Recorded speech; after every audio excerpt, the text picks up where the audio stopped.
Hey everybody, this is just going to be a vlog video. Last night we went karaoke, so you'll see how Japanese karaoke is. It's a lot of fun. If you go to Japan, I recommend you go with some people you really like. And if you can't sing, make sure you really like them so they don't drown on you. But today we're going to Tokyo, so I'll also do like a day in the life of that because I think that's what people are more are interested in.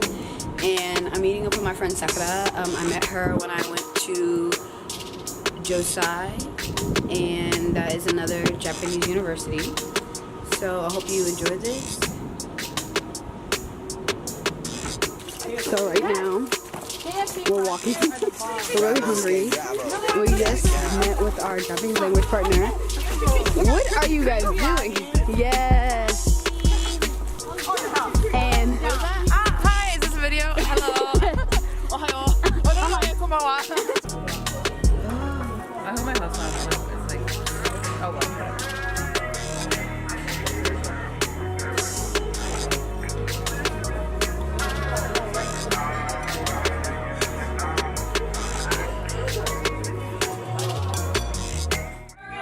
Definition, make the boy go loco. They want my treasure, so they get my pleasures from my photo. You can see me, you can sweep me. I ain't easy, I ain't sleepy. I got reasons why I tease them. Boys just come and go like season fergalicious. So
the story time.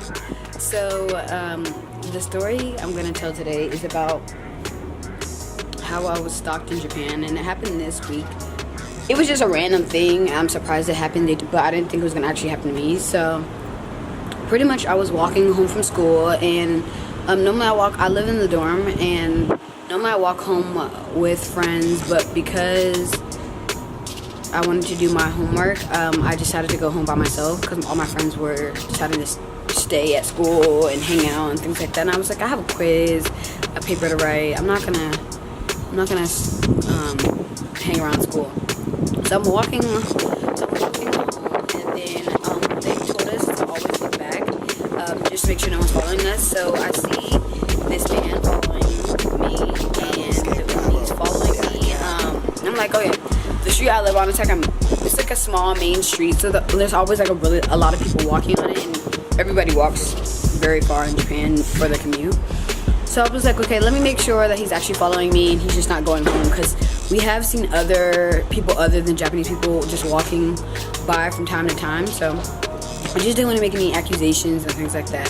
So I turned down the street before I get to my room. Sorry, I'm outside. So yeah, I turned down the road because I realized he's actually following. I wanted to see if he was following me. And so when I turned down the road, he follows me, and I'm like, okay, let me fake a look at a sign to see if he's gonna follow me, and just stare, or what he's gonna do. So I'm like fake looking at a sign. I'm just reading it, but it wasn't on a real sign. It's just the name of some apartment complexes. So then I turn around, and he's just across the street staring at me like this.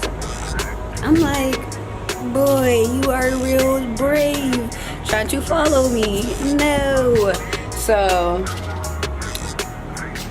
I just turn back around and go to the convenience because I was like, I'm not telling this man where I live, because they said that someone's following you and you go home, they're gonna come back and follow you every day, and I don't know where it goes from that, but I'm not trying to find out. I'm not trying to be taken, you know, a girl trying to live her life. Anyways, so yeah, so I went back to the convenience. I talked to somebody in the convenience. My phone was dead, so I couldn't do a lot of stuff. Like I would have normally like tried to take a picture of him or do X, Y, and Z, but I couldn't. So I go to the convenience. I talk to somebody, tells them that someone's following me and stalking me. And surprisingly, stalking in Japanese is the same. I didn't know they even had a word for that. That was crazy. I was like, okay. I talked to a young guy who was at the convenience, and because I thought maybe he would understand English and like my partial Japanese as much as possible compared to somebody older. And so it ended up that he worked at the convenience that I was at, so he took me to the police station. The police weren't there. Then he had to call the police, explain what was going on, and then the police, like 4 or 5 police officers, met me in Mini Stop, which is the convenience near where I live, and they asked me all these questions, and then they walked me home. Because so when I was walking home, when I was walking back to the convenience, he didn't follow me, but he was just staring at me. So like, I didn't know if he was gonna just stand and wait for me to come back out. You never know. If you have time to stalk, you got time to do anything. But yeah, so they walked me home, and then they came back at like 10 at night, and they found the guy, and they said they thought something was wrong with him in his head. So that's the end of the story. Thank you for watching this short video.